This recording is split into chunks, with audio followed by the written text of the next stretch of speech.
Computer network में man का पूरा नाम बताइए। मैन का पूरा नाम मेट्रोपोलियन एरिया नेटवर्क है। डिजिटल श्यामपट्ट क्या है? डिजिटल श्यामपट्ट एक ऐसा श्यामपट्ट है जिसमें कंप्यूटर की विशेषता होती है। इसे कंप्यूटर के टच स्क्रीन की तरह तथा साधारण ब्लैक बोर्ड दोनों तरह से प्रयोग किया जा सकता है। इसे कंप्यूटर के टच स्क्रीन की तरह तथा साधारण ब्लैक बोर्ड दोनों तरह से प्रयोग किया जा सकता है। ई पुस्तकालय किसे कहते हैं?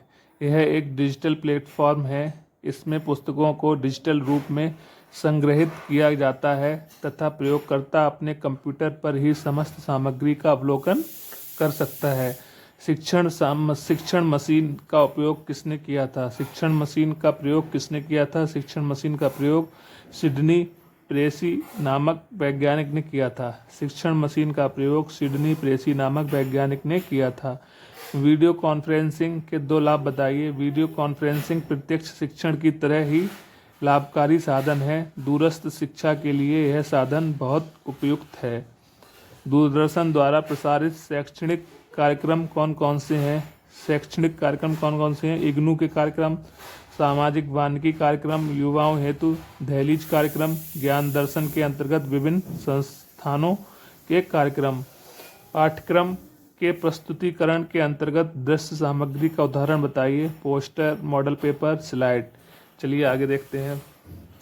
स्लाइड के द्वारा प्रस्तुति को क्या कहा जाता है? स्लाइड के द्वारा प्रस्तुति का क्या महत्व है? इस प्रकार की प्रस्तुति से चीज़ें सरलता से समझ आ जाती हैं। ई बुक्स से आप क्या समझते हैं? डिजिटल माध्यम के रूप में उपस्थित किताबों को ई बुक्स कहते हैं। पाठ्य वस्तु के प्रस्तुतिकरण के अंतर्गत श्रव्य सामग्री का उदाहरण बताइए। रेडियो और टेप रिकॉर्डर क्या हैं? श्रव्य सामग्री। पाठ्य वस्तु के प्रस्तुतिकरण हेतु श्रव्य दृश्य सामग्री कौन कौन सी हैं? टेलीविज़न और कंप्यूटर, ये श्रव्य दृश्य सामग्री हैं। टेलीकॉन्फ्रेंसिंग क्या है? टेलीविज़न द्वारा बैठक अथवा गोष्ठियों का आयोजन करना टेलीकॉन्फ्रेंसिंग कहलाता है। प्रोग्राम इंस्ट्रक्शन को सर्वप्रथम किसने विकसित किया? सिडनी एल प्रेसी ने। शिक्षा में उपयोगी किन्हीं 4 माध्यमों के नाम बताइए। Radio, television, microscope, tape recorder. खेल रचनात्मक क्रियाओं की व्यापक अभिव्यक्ति है, किसका कथन है? यह कथन टीपी नन का है। खेल कुछ मूल प्रवृत्तिजन्य क्रियाओं को करने की प्रवृत्ति है, किसका कथन है? यह कथन थॉमसन का है। उन विद्वानों के नाम बताइए जिन्होंने 20वीं सदी में शिक्षा के यंत्रीकरण में योगदान दिया था। लुम्सडेन, ग्लेसर आदि विद्वानों ने 20वीं सदी में शिक्षा के यंत्रीकरण में योगदान दिया था। भारत में शैक्षिक प्रौद्योगिकी के विकास के लिए कौन सी संस्था कार्यरत है? NCERT, उच्च शिक्षा संस्थान मेरठ, बड़ौदा। चलिए आगे देखते हैं। भारत में शैक्षिक प्रौद्योगिकी के विकास के लिए कौन सी संस्था कार्यरत है? NCERT, उच्च शिक्षा संस्थान मेरठ, बड़ौदा। चलिए आगे देखते हैं।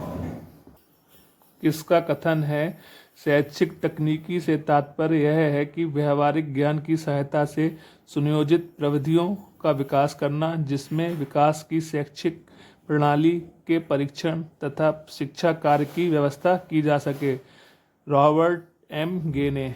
किसका कथन है? शैक्षिक तकनीकी को उन पद्धतियों एवं प्रविधियों का विज्ञान माना जा सकता है जिसके द्वारा शैक्षिक उद्देश्यों को प्राप्त किया जा सके।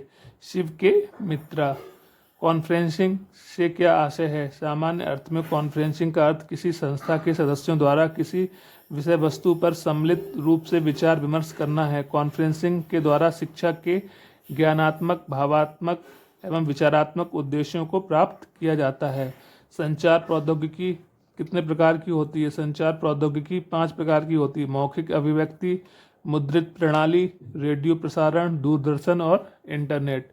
संचार प्रौद्योगिकी से क्या तात्पर्य है? सूचनाओं का तीव्र गति से एकत्रीकरण, प्रस्तुतिकरण, व्यवस्थापन, संचरण तथा प्रसारण करने वाली तकनीकी ही संचार प्रौद्योगिकी है। मौखिक अभिव्यक्ति के 2 साधन कौन कौन से हैं? लाउड स्पीकर और मोबाइल। कंप्यूटर का आविष्कार किसने किया था? चार्ल्स बेबेज ने। संचार किसे कहते हैं? संचार से आप क्या समझते हैं?